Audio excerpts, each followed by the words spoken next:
Hello, everyone. I'm here with Kyle Morrison again. Kyle, how are you doing?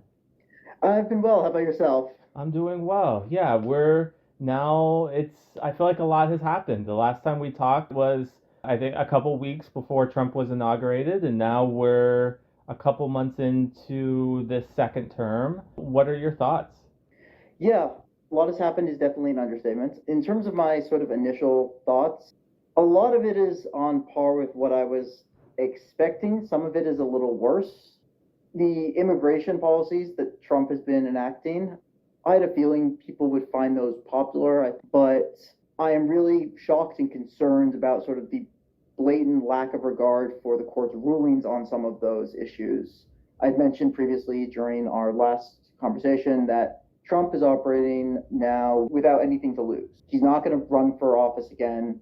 This is his last go. So he doesn't really have the same pressure on him to end his term as popular as possible for the party. It's just that Trump just wants to accomplish what Trump wants to accomplish. So what that ends up looking like is a lot of the sort of blitzkrieg strategy that he has of policy, policy, executive order, executive order, executive order, executive order has this impact of doing what Trump wants and then not worrying about the consequences. And if the courts challenge it, then the courts challenge it. But in the meantime, Trump just keeps going. He just keeps bulldozing through norms. I think the biggest shock for me, recapping sort of what happened, was the lack of outcry from the pardoning of January 6th individuals. The explanation I've sort of come up with is that I think most of the individuals who really cared about that were the individuals that have already distanced themselves from Trump. Again, I'm not sure that Trump is particularly popular right now. I just think that people like some of the results that they're seeing, but they still don't like Trump as the person. I have been also struck by the muchness of this second term. It seems like a almost like a very conceited strategy, like you said, like a blitzkrieg to bombard people with more to make it almost difficult to process. And with the pardoning, I mean, as of now, that seems small compared to some of the other big issues. It is significant, but it's a more of a almost a cultural or symbolic significance rather than what are the material reality for people in the US, around the world. He definitely does seem to be ruling as if he has nothing to lose. And maybe ruling is the right word because he's almost trying to rule. That's the right way to put it. It's interesting, I think, that you mentioned this idea of cultural significance because reflecting back on the election in 2024, I think the Democratic Party again tried to go about a strategy of the American people will vote in accordance with preserving the democratic traditions of the country. Will vote in seeing Trump as a threat to this common good. Will see Trump as a threat to those norms. And that worked to some degree, I think, in 2020. But I think in 2024, that message really fell short. And I think the failure from the Democratic Party to address the economic concerns of predominantly the working class individuals. And I think that the idea that vote for Democratic Party because we are the party that will preserve this became for some just lip service because they hadn't done this, and for others a much lower priority than being able to afford eggs. And so Trump is, I think, has come to realize this, and I think that he's realized that he can do whatever he wants, he can say whatever he wants, and as long as he's able to distract, as long as he's able to divert, as long as he's able to do something that makes his base happy or give them a reason to continue liking him, people are going to keep supporting him because they are able to say, yeah, but I like what he's doing with this. And I like what he's doing with that. And I like that. And I think that's kind of what he's narrowed in on. It does seem like he hasn't lost his base for the most part, and it doesn't really look like he will anytime soon, pretty much no matter what he does. But it does seem like you hinted at this, that at the time in 2024, the biggest concern were more tangible things like the cost of eggs. Arguably, with Trump's economic policies are threatening the cost of eggs. What do you think about that? And is that the limit where there starts to be pushback, or what do you think? So this is where it gets a little interesting because for the average person, including myself, who has many years of schooling under my belt, I barely understand what tariffs are. So the majority of Americans don't understand what a tariff is. And that's not anyone's fault. Unless you go and take some courses in economics or do a degree in economics, you're not going to understand the impact of tariffs. And so when you have a big charismatic person saying we're going to have these big, beautiful tariffs and they're going to create a big, beautiful economy. Trust me, it's not going to be immediate. Just, wait a little bit. For the individual that's already started to sip the Kool-Aid, as it were, that's not an inconceivable stretch. Now, where I think things might change is we are going to have this conversation next year, 2 years from now, and things are still going to be really expensive, if not worse, as you mentioned, because tariffs do make things more expensive. Then I think people are going to start to get angry. And so I think when we come to the next election and things are still really, really expensive and things have not changed, I think we are going to see backlash, much like we saw backlash in 2020, where we saw this massive shift away from the Democratic Party because things were still expensive. And whoever's in power gets blamed for that usually. I've watched a few interviews where people are explained of how tariffs work, and will break it down and they'll sort of recognize it, and they have a moment where it clicks, but again, it sort of has to overcome that. Well, I refuse to admit that I'm wrong. I refuse to admit that I can't trust what Trump is saying. I'm curious to see what the long impact is. As horrible as it is for me to say, part of me almost is hoping that the economy just completely tanks, because it's almost this is what needs to happen to be able to have the I told you so moment, where someone's going to realize, oh, I've lost my retirement fund. I, can't afford gas. I can't afford eggs. Things have not gotten better. But I think people need to see that. And unless people see that for themselves, I don't know if they're going to believe it.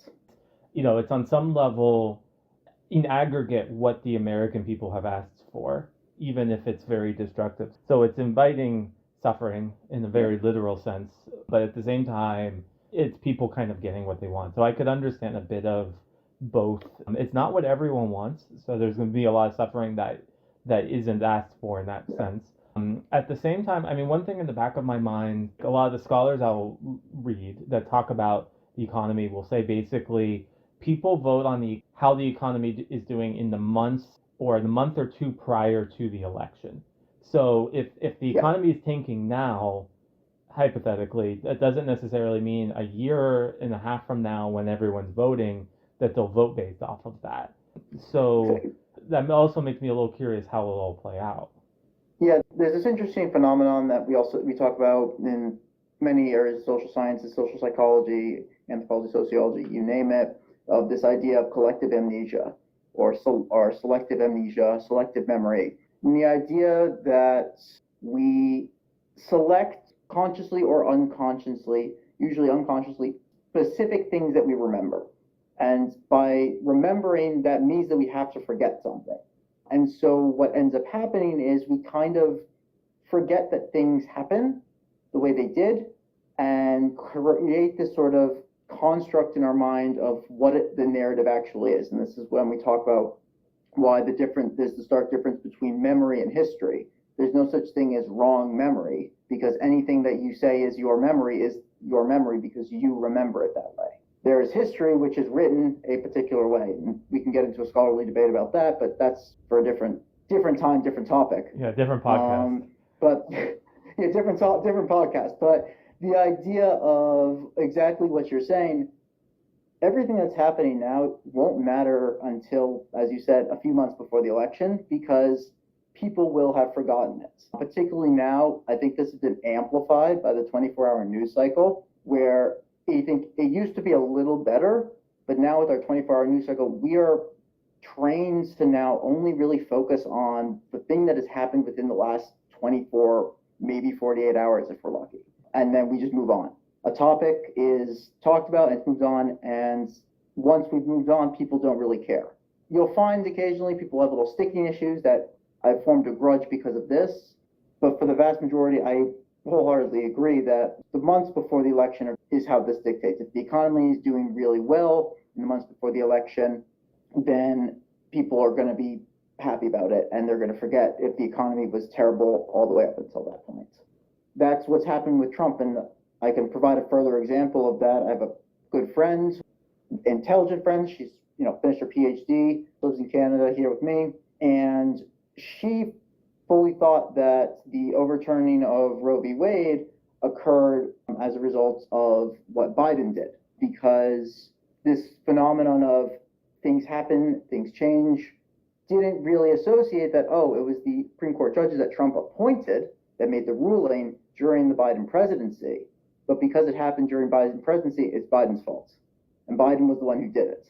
So it becomes that sort of association of and distancing of sort of cause and effect that I think people have. The economy is bad right now because of what Biden did, at least if you ask Trump. It comes a little harder to say that 4 years from now, though.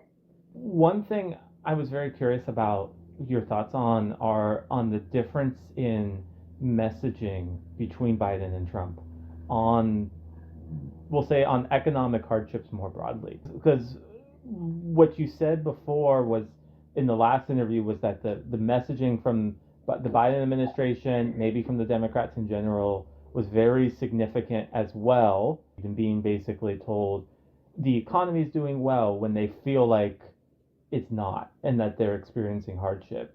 And it seems like people are either experiencing hardship or on a precipice or realizing they're about to experience hardship. What do you think is similar or different about Trump's messaging? Yeah, so that's a really, really good question. For Trump's messaging in contrast to Biden, here I'm going to dive into a little bit of my background in organizing and compare it that way. And organizing is this phenomenon called, when someone brings up an objection or something, we call it AAR, acknowledge, affirm, and redirect. So what Trump really does is he does that. And this is sort of the tried and true method of organizing, and we've seen it work, and we know it works. It's how we're trained. He says, so he acknowledges that, hey, your concern is valid. The economy is terrible. He affirms your belief that, yeah, this is really bad. I totally agree with you. And then he just redirects it. He doesn't give you a solution, but he just changes the topic. Biden, on the other hand, I think comes from what I think was the previous norm of politicians and the way that politics in general had worked for a while, in which he presented you with facts. And the fact, he may redirect you a little. He may, say, well, it's not as bad as you think, and it may be as bad as you think, but he's still going to present you with facts that, yeah, it's that, but, unemployment is down, or this price of this is down, and we've worked all of this, and we've done all of this. People have stopped listening after that first sentence. This is, I think, the frustration that the Democratic Party has, is people feel like they're being talked down to, and their concerns are not being heard. You go and you say, I cannot afford groceries, and you're told, yeah, but don't worry, we've worked really hard, and we've brought these prices down. That's great that you've brought those prices down. I still can't afford them. Trump, on the other hand, his messaging is very different. His is, yeah, it is really bad. You are 100% correct. You know what? Blame that person over there. I'm going to make it better. Don't worry about how. I'm going to make it better. Trust me. I know what I'm doing. And you know what? You know what? You can trust me because I'm telling you that you're right, and it's that guy's fault. And if someone comes up to me and says, "Hey, yeah, you're definitely right. Don't worry," I'm probably going to believe them more or want to trust them more than someone who says, "Hey, I know what you're saying. I hear what you're saying, but actually, let me tell you what it really is." It becomes a very different message.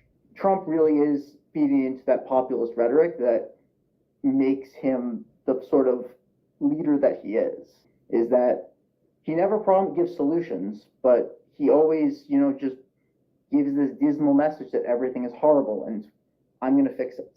And I think that was the primary message, and where Kamala Harris really fell short was, again, really trying to say, listen, things are not as bad as they seem. Don't worry. I know even if they are bad, we're going to make it better, but they're not so bad right now. And I don't think that message resonated. I don't think it ever will. And I think this is the new brand of politics we have where people don't really want facts. They just want to be heard and they want the promise of something, but not necessarily, it doesn't necessarily need to have substance at this point. I could see the distinction between these two and how different that messaging would play out. It seems like with the tariffs specifically and with some of the economic policies, it seems like Trump's message this term has overall been a message of we're going to experience some hardships now, but it'll be worth it in the long term. We need to make some adjustments. It's going to be worth it. It'll be beneficial in the long term. In your experience, how do you think that plays out? I mean, how have people been responding to that in your research, and has that been an example of kind of that more populist style, that, or is it closer to a Biden style as a type of dismissal? This is a tough question to answer because it requires me to figure out how much credit to give Trump. If I'm giving him full credit and thinking that he's doing this consciously and that he's a brilliant strategist, I would say that what he's doing is brilliant in the sense that we just talked about how it was nothing that in the economy is really going to matter until right before the election. So if this is his plan of let's do tariff wars now, and I can get away with this and I can try to figure something out that benefits me or I can spin this message in a way that will help me or help, I guess, the Republican Party. I'm going to do it right now at the start of the presidency, and then we'll figure it out at the end. And, it won't, as I said, it won't really matter at that point. Anyone who knows anything about tariffs knows that it doesn't really help people. It doesn't really help lower costs. It's going to make things worse. Now, if we're still on the same line of, again, I'm going to preface this by I'm not an economist, so my knowledge of tariffs is limited. But on what I do know is that if his goal is to raise money in the federal government and to reduce the deficit, it's still going to hurt the average person. But yes, a tariff would collect additional income, allowing him to then proceed with his plan of slashing other budgets while also saying, well, see, the amount that we collected has balanced that out. I don't think that's going to work, and I think that anyone who studied basic economics doesn't think that's going to work. But the majority of people have not studied basic economics. Right. So in terms of his strategy with the tariffs and what he's trying to do, I honestly don't know. I do think, though, this is where I'm sort of diving into the psychology of Trump. I think tariffs are a very effective tool that Trump has to push this narrative that he has pushed for years, that America is being treated so unfairly by foreign powers, by foreign governments, that we have been abused by other countries, and that everyone treats him so unfairly, and that he's this negotiator that's going to end this. And that is where I think the tariffs message that Trump is using is being most effective. Because listening to interviews with individuals who, when asked about the tariffs, that's what they are hearing. They're not hearing costs, they're not hearing money, they're not hearing that. They're hearing, well, this is going to renegotiate, and this is going to force countries to stop treating us so unfairly. It's going to bring back American jobs. It's going to force them to start doing work in the US. And it might do that. But at the end of the day, the toy that's being made in China, a company's going to have to do that way of which is more expensive, building a whole bunch of new factory plants in the United States and employing people where there's labor laws that have minimum wage. Is that really cheaper than just keeping the factory open and just raising prices on the product? And I think most of companies will not choose to bring jobs back. I don't think that's happening, but that's the message that she's able to sell. Right. I do agree with you that it ultimately will not actually be beneficial from an economic perspective. In terms of the messaging, it is an interesting difference in message, and so I guess it's sellable. And I do agree with you both that Trump is probably, the two basic, as far as I can figure out, when scholars analyze Trump, Some people have the brilliant strategist who's like 8 moves ahead, and then on the other side is much more of a chaotic, spur of the moment way of thinking. And I definitely agree with the second more. So Yeah, just adding to that, I think part of that, and this was something that I think we discussed before. I think that chaotic style works very well with what Trump does, which that with that blitzkrieg effect, as I said, where he just throws as much at the wall, and some of it will stick and some of it doesn't. But if 2 out of 10 policies work, then he's still able to say, "See, I did something," and the rest just kind of get lost in the clutter of everything that's going on. So I think it is the chaotic style of he just tries 15 different things at once, and one of them will have a result that he wants, and then he says, "See, I'm brilliant. I picked that one." yeah, exactly. And then spinning the narrative in a very spur of the moment way Yeah. in that process. And it does seem like what you're saying, that tariffs are a combination of what furthers his narrative of U.S. being a victim of other countries and something he can at least claim to be able to have control over as president. Whether that is real or not is actually currently legally up for dispute, but he could try to do it without trying to pass a law, which is going to be a lot harder to get through Congress. What do you think about this blitzkrieg approach? I think that, I mean, again, I don't like to give him too much credit, but I think it's brilliant. I think it is, Trump comes from a background of TV personality. He knows how to catch people's attention, and that's exactly what he's doing. And I was thinking about this question a little bit earlier, and I almost liken it to the strategy of the British during World War II. So by the end of World War II, the British had turned pretty much every single agent that was sent from Germany over to Britain into double agents. So every German agent was working for the British by the end of the war. And the way that they kept Germany from knowing about this was this brilliant strategy of what they sort of call chicken feed, where they would throw an abundance of small, little, insignificant truths at German high command. And then mixed in with that would be big lies or big misinformations of, the invasion's on this day. Oh, it's actually not. But because there's been so much other truths that have come in, it kind of overshadows when you're wrong. And Trump does kind of something similar where, he executive order throws this out. He does this and then he does that and he does this. And it's so hard to keep up that you kind of just get lost in this flurry, even to the point where he'll do things that contradict himself so often that you can say, yeah, but he said this, but then 2 days later, it's like, oh, no, but he said the opposite thing. So it's almost impossible to find an area to sort of nail him down. And it also, I think, one of the things that people have been so frustrated about is the lack of results they see. With Congress, I think that part of this push people said of cutting federal bureaucracy, cutting the federal government, reducing sort of that redundancy, the whole DOGE program, was the idea that they aren't seeing things happen.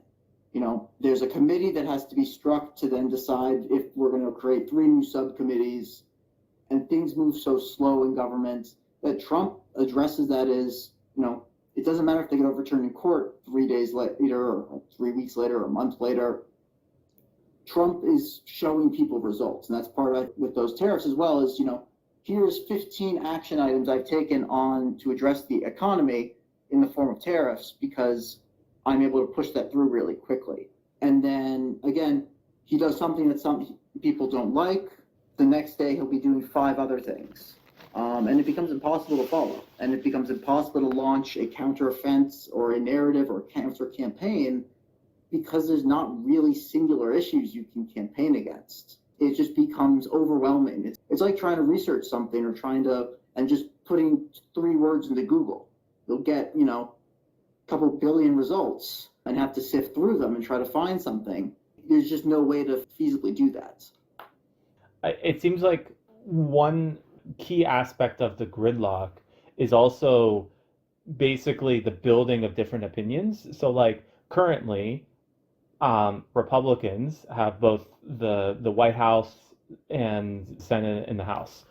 And generally, when one party does that in the current era, they seem to have about 2 years before they get voted out of one or both of the houses. In terms of the normal process of passing legislation, they can pass one major piece of legislation. So for Obama, that was healthcare reform. You can go through each presidency and say this is the major piece of legislation. And that then immediately produces a type of backlash with people that oppose that, who then come together and form a coalition with the other party. And these might be groups of people that don't necessarily agree with each other. The enemy of my enemy is my friend, that they agree on not liking this boss policy, and then they sweep in and take over. It seems like in response to this, that the major way that Trump has been trying to say, and we're going to get stuff done, has been to try to significantly increase the power of the presidency. Is that fair? And what are your thoughts on all this? Yeah, I think that 100% I agree with you on the increase in the power of the presidency.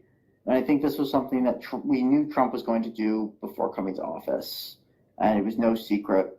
And I think that increasing the power of the presidency could be a really good thing. It's the same way of saying that dictatorship works really well if you have a benevolent dictator that does really good things for people. But unfortunately, we've never seen that happen. If you don't have any roadblocks, if you don't have any red tape to go through, you can get things done really quickly, and that's great. The problem is you need to make sure you're doing the things that people want you to do and are not harming other people. And I think what Trump has done is I'm going to go out on a limb and say that has permanently shifted the balance of power. And I think we're not going to go back to this idea of these single policies, or rather, I'll correct myself and say, I don't think the Republican Party is going to. The Democratic Party, I don't think, has caught up with that and realized that. And I think that's part of their shortcomings, is that they have yet to acknowledge that traditional politics is gone. This idea that you can sort of work things out with reason, that you can push through these massive legacy bills, if you were, as they were mentioning. I don't think that's happening anymore. And I don't think that's what people really care about it anymore. I think people want to see things happen quickly. And I think part of that is also associated with our culture right now and the way we operate. When you go out to eat, you don't go and you don't spend a long time. You go to fast food, you want that right now. You log on your computer, send an email, you get that email in your inbox in a second. You don't write a letter and send it. No, we'll hear back in 2 weeks. We live in a world where we see results instantly. And so I think we are ingraining ourselves to become very impatient and to want to see results instantly. And I think that is translating to, when we see things moving really slowly, we get annoyed and we get frustrated. And Trump moves quickly. That's how he has lived his entire life. He moves quickly. He acts immediately. Act first, ask questions later. And I think that part of it plays very well into the creation of this new Trump regime. And I would hesitate to call it authoritarian, but it's authoritarian-esque. If we go down the list of things that we usually think about when we talk about authoritarianism, things like a lack of guiding ideology, check. Trump will flip-flop back and forth. There's not like a clear ideology. There's no overarching guide. Concentration of power, check.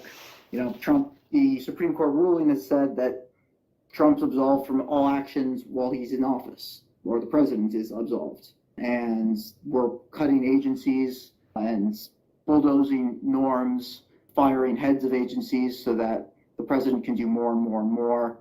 Restriction of individual rights, check. whether it be something as small as putting up additional barriers for voting registration, deporting individuals. It's going down that list of, we think about the rise of Nazi Germany. Nazi Germany didn't start with rounding people up and sending them off to death camps. It started with very small little actions, closing shops, curfews, things that no one really cared or noticed about.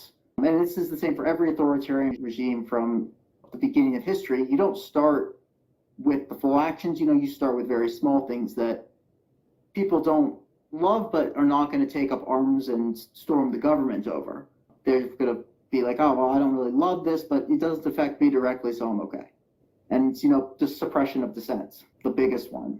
Anything that criticizes Trump is being censored. Things are being removed that have a critique of Trump. I think there was a TV broadcast was recently cut because it criticized Trump.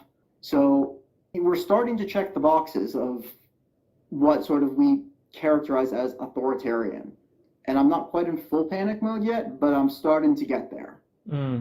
I agree with each of the concerns that you mentioned. I have three other concerns as well that I'm on the watch out for. I mean, one, so the first time he was elected, there was significant pushback from multiple sectors of society, and some of those same sectors of society seem much more acquiescent the second time around. I mean, an example might be large tech companies or the leaders giving donations to Donald Trump's campaign, at least seemingly as a way to keep on his good side.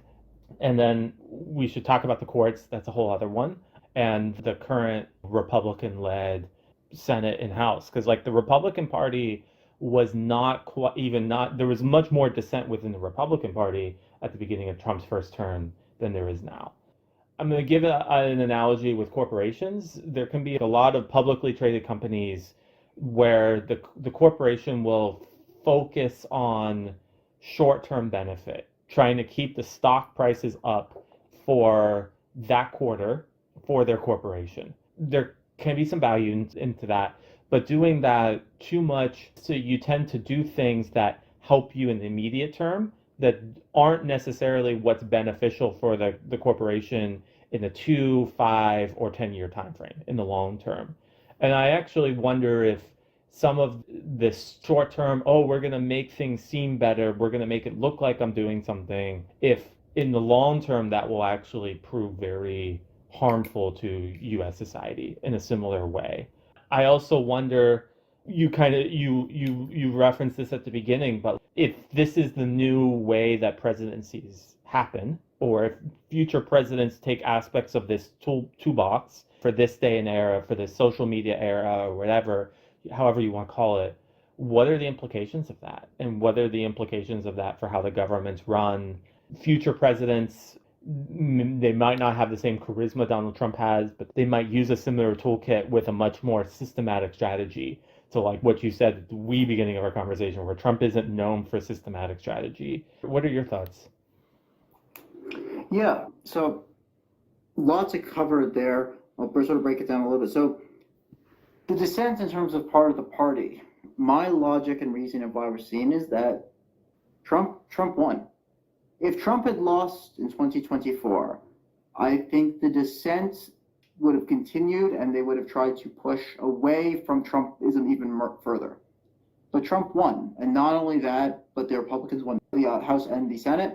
So for a majority of the party, I think they've really have taken the stance that, with the exception of individuals, I can't believe I'm saying this, Mitch McConnell, who are on their way out and they're retiring and they can freely speak their minds, there's no point to criticize him because he got results, and you can criticize him and you can criticize him if you want, but then you're probably going to be out of a job. And so it's easier just to wait it out. If you're a young politician, 4 years Trump will be gone, and you're looking at this as more of an investment. That's how I would look at it if I was them. So it's easier to just keep my mouth shut and agree and just move on. I think there's still a little bit of resistance, especially we saw with some individuals who voted against the budget, where, they're still taking the approach that it's going to harm their constituents. And yes, it will. The new budget will harm a majority of predominantly southern states have much lower income. But that's, I think, the explanation of why you're not seeing dissent within the party. Within the public, this is where my pessimism comes out. I think for me personally, the reason I would putting myself in those would be that what's the point? That's sort of the answer I come up with when I think about this is what's the point? Yeah, I can go and march on the street. Yes, I can go and do this. But we did this 4 years ago, and what happened? Nothing changed. I think there's also fear on some accounts of we're starting to see what equates to the results of almost a police state with crackdown of protests. And I also think that there's no one to really rally behind. If we think about it in terms of long-term perspective, people have been protesting the same thing for nearly 10 years now. Started with the first 4 years of Trump, and then throughout we kind of took a 4-year break, and now we're back doing the exact same thing, and people get burned out. Mm-hmm. And I don't think we saw results. So those are where I'm at in terms of that lack of dissent, because you're right, we don't see the same fight. You're right, there's no marching on the streets. I've spoken with some people who were active in protests in the first Trump presidency, and a lot of them gave me that answer of just, yeah, what's the point? I'm tired of fighting, and there just doesn't seem to be any point to it. In terms of the long term, yeah, it's not going to help in the long term. But I don't think that matters to most people, because a lot of people, I think, we're now really seeing a shift of we want to see in the short term. We want to see that first quarter investment because we want results now. We're not in this for long term. And I think we see this a lot of times with our society. Take environmental policies, Yes, I could recycle. Yes, I could do this, but this is more convenient. And I need this right now. Yeah, Amazon is absolutely horrible for the environment, but I need to get this package in the next 24 hours. So yeah, I'm going to use Amazon. It's fine. It's kind of that give and take. And Robert Wright, who wrote the book The Common Good, spoke about this phenomenon of these barriers and I think I've spoken about this before, where we have these barriers in place or fence posts, if you will. Once that fence post moves, it doesn't get moved back. Now we've just moved up, and then it gets moved again. Now we have a new starting point. At no point is that fence post if we take the fence post to be the cultural norms that we have in society, they don't really go backwards. We don't say, oh, we're going to start doing this thing again that we stopped doing. So going forward, presidents probably won't be releasing their tax returns. That's a new norm we don't have to do anymore.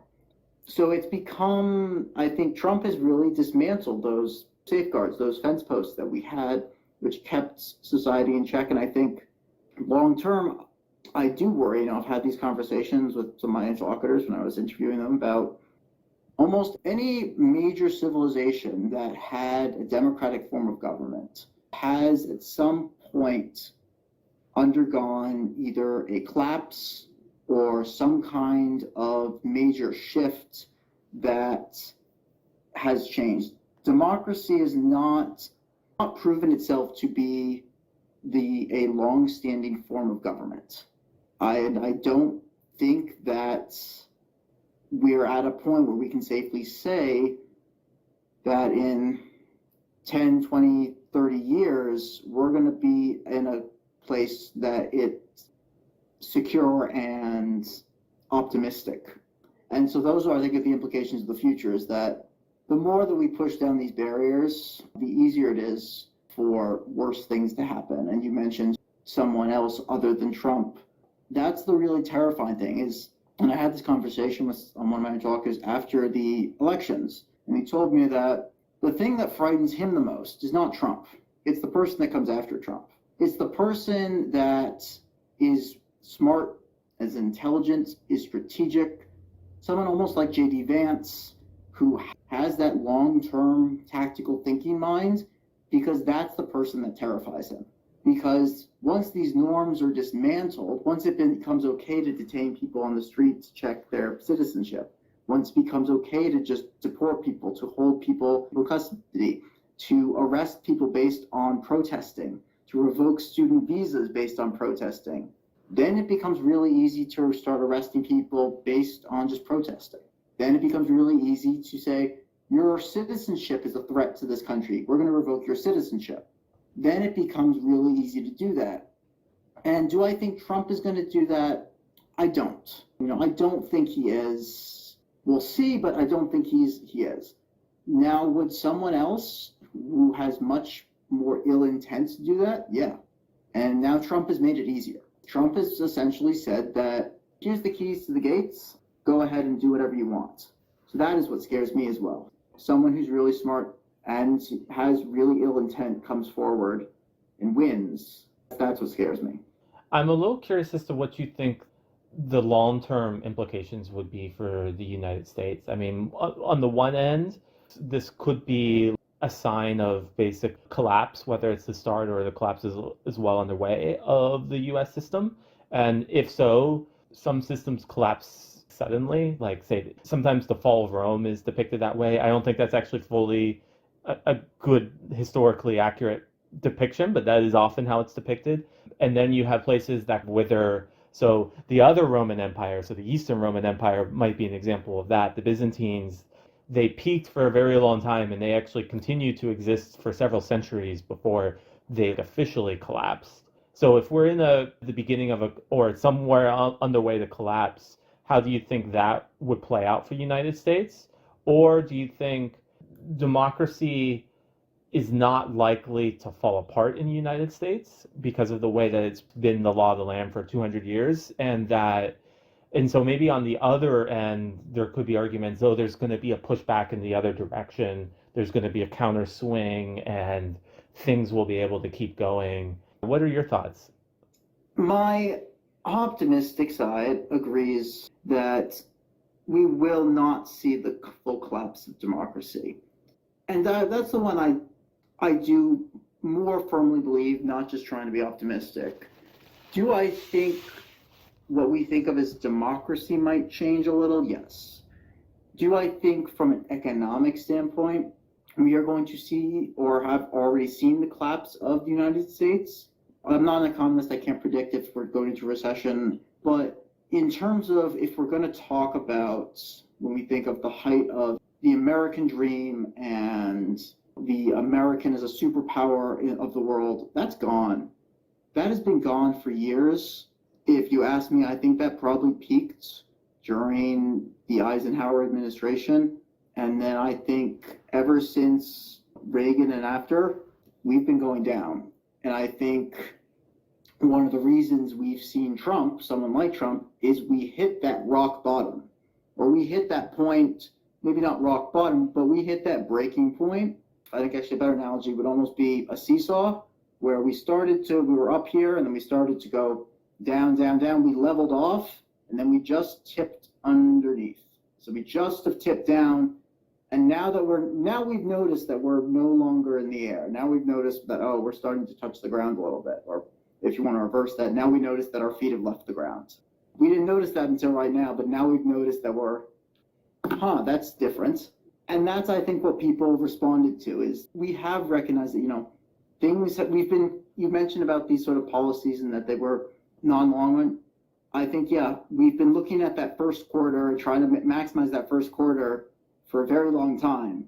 And we've just been kicking down the road this problem of massive debts, the fact that we don't have a sustainable spending policy, a sustainable health policy, that we do not have a policy that actually allows us to continue things. It's like the New York City subway station system, it's been falling apart for years and they just haven't invested the money to fix it.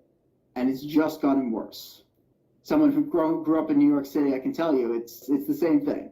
I think that's where we're at is, I think we are witnessing the decline, or we have already hit that decline. Whether it's going to be a full, collapse, if we're expanding this to talk about other things, I think that is going to happen, but I don't think it's going to be isolated to the United States, and I think it's going to be due to other things like climate change, lack of resources, lack of fresh water, inclement weather, and I think that's going to be much more global. But I think, I do think that things are not optimistic in terms of the idea of that meritocracy, the American dream, that is gone, that has come and went.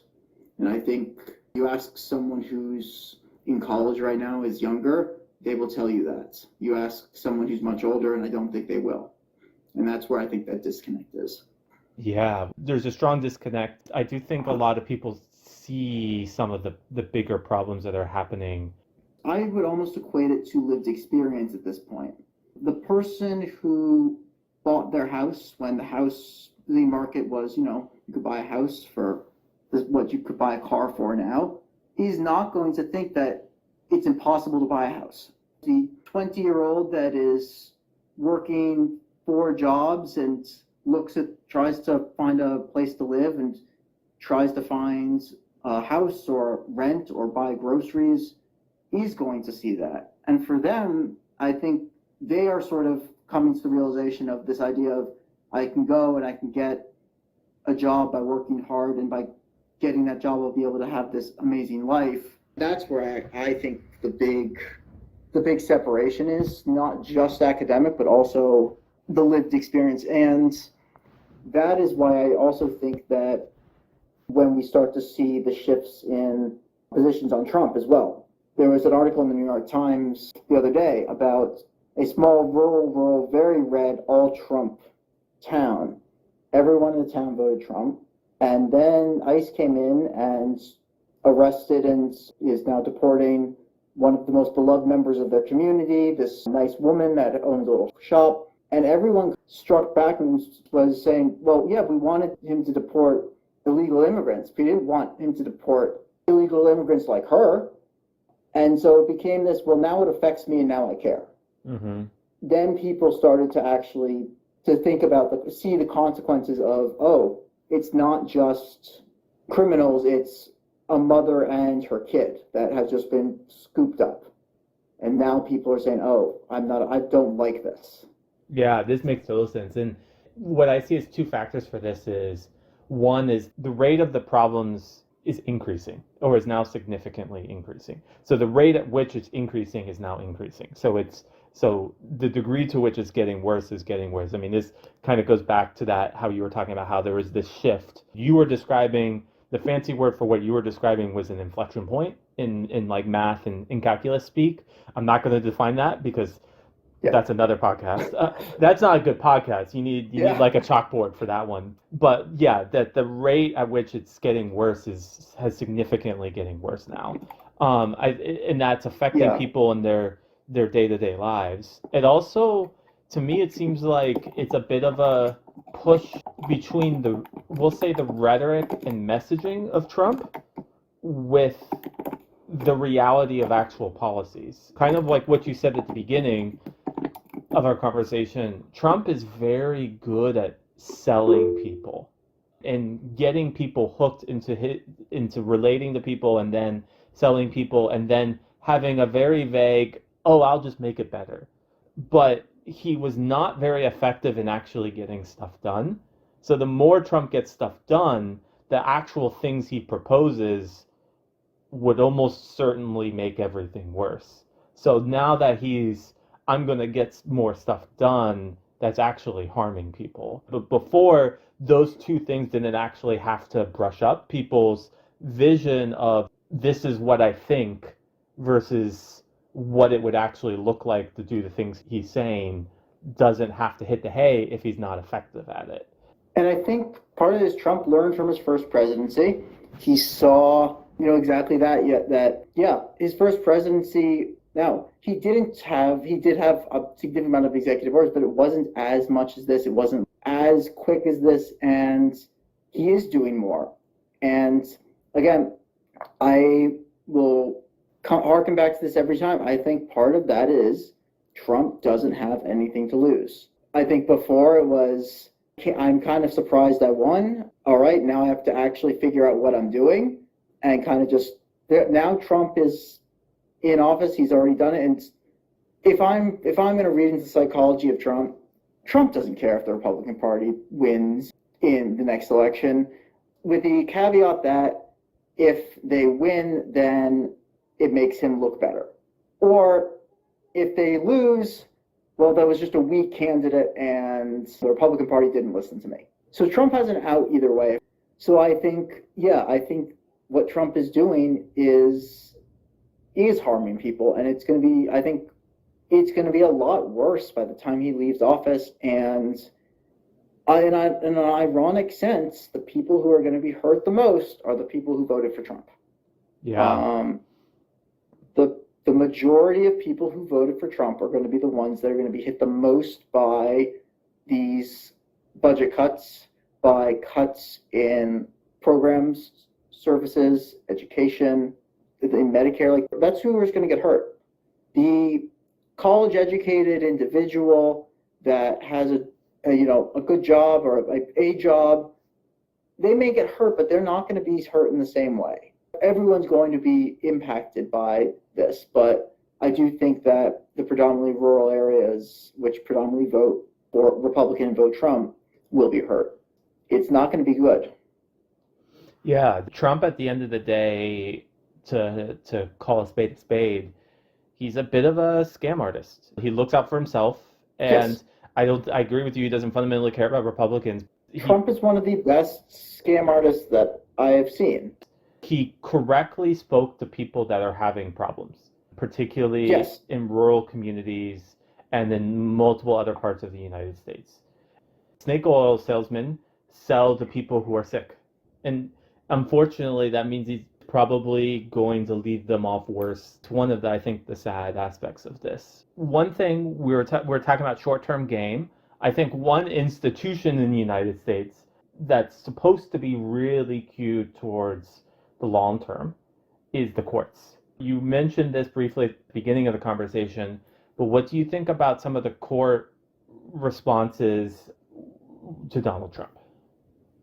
I can't speak to a lot of them, but I will say I am shocked by Amy Coney Barrett's response to some of them. We're talking about the Supreme Court. At the lower levels, I think that there is, among some courts, a desire to uphold laws and standards, but Trump doesn't abide by laws and standards. I think that that's something that society now needs to reckon with, is what happens if the president doesn't abide by a court's ruling. Because we've never had to deal with that. But what we're seeing now is the courts have made rulings, they filed this, and Trump doesn't do anything. So what can you do? Do you arrest the president of the United States? Well, the Supreme Court ruling has said that anything that he does during his presidency, he's immune for. So it kind of just has created this situation where Trump doesn't need to do anything. Trump doesn't want to do. Yeah, this is a tension. I agree with you. It seems to be mostly created by the Supreme Court. A lot of the lower courts actually push back a lot on the breaches to the Constitution that Trump has been trying to do. On some level, to me, it seems like they back themselves into a little bit of a corner. And that big decision, the presidents are basically immune. And it seems like they might be slowly starting to push back. Like, first they were much more enabling. I wonder if they're starting to see, okay, we need to start pushing back, and they'll maybe try to walk back that. That might be an overly optimistic stance on some of the key Supreme Court officials' positions currently, or the trajectories that's moving in. It might also be too little too late, even if they tried. I don't know. What are your thoughts? I think that the courts pushing back are a good thing, and I think that it took some time for things to settle. But yes, I agree. A lot of lower courts are pushing back, and I think that's some of the key forms of resistance that we are seeing. But I also do think it is too little too late. Even if the Supreme Court ruled something, I'm not even sure that Trump would follow what the Supreme Court said at this point. Right. And I honestly don't know what that really means for the future of the United States and the presidency in that regard. I'm hopeful that in smaller court rulings, at least, that will prevent local officials and local actions from happening, and it will allow states to be able to push back. But I'm not 100% sure what that is going to really look like. Yeah, this makes total sense. And then you also have the difference in time frame between the slow moving of the courts versus Yeah. Trump's blitzkrieg strategy. I agree. I think it might be too little, too late. Even if that's the direction that putting focus on the Supreme Court, if that's the direction that they go, maybe there's hope in some of these lower courts, like you said. My final question for you is, how do you think the Democrats should respond to this? If you were advising them, what would you say? If I was advising the Democrats at this point, I would say, first off, you've got 3-ish years now. Get on the ground, go start knocking on doors and talking to people. Find out what people want. Because clearly your message right now is not resonating. Find out what you want and then build your party and your platform based on what you hear from people. And then actually deliver. If you are able to, the Democrats are able to win back the midterm, get results. Show that what you are doing is actually happening. Republicans right now are not holding those town halls, they're not holding those town constituents because they're getting yelled at. You should be the ones going and do that. And focus on acknowledging what people hear. Don't try to say, well, this was better. Say, yeah, things do suck. How can I fix it? That's what I would do if I were them. In terms of the broader strategy, if you get into office or if you have that, find someone who resonates with voters. And now that we've had some time to reflect, I think the biggest issue that may have changed the last election was if they had an open primary. There is not anyone leading the party right now that voters really resonate with. But I think that the Democrats need to take a good hard look and figure out what their message is. I think they need to take a stance, and I think they try to balance this act between being too moderate and being too far left. The Republican Party has fully embraced being as far right as it wants and just accepted that, you know what, people will either vote for us or they won't, but I think they'll vote for us because they like us. They still like some of our platforms more. I think the Democratic Party needs to find an issue that people really care about, embrace something, and stick to it. None of this flip-flopping. And then my final piece of advice of what it would be is play by the Republicans' rules. Democrats, Republicans, both of them do sketchy things in Congress, but the obstructionism of someone like Mitch McConnell really, really, really hurt the Obama presidency. It really hurt the Democrats' ability to say, as you said, you think of Obama, it's this one bill. But Obama had a whole bunch of other things that he couldn't do because of the Republicans filibustering, because that nothing got done. Clog up I would say, do the same thing here. I understand when Chuck Schumer decided not to shut down the government because he believed that it would just play into the narrative that they don't need the government and then they would just make cuts anyway. But from a political standpoint, if I had been him, I would have had it shut down for a week or so, because that's the only type of negotiations that or language that Trump understands is you either win or you lose. There's no compromise.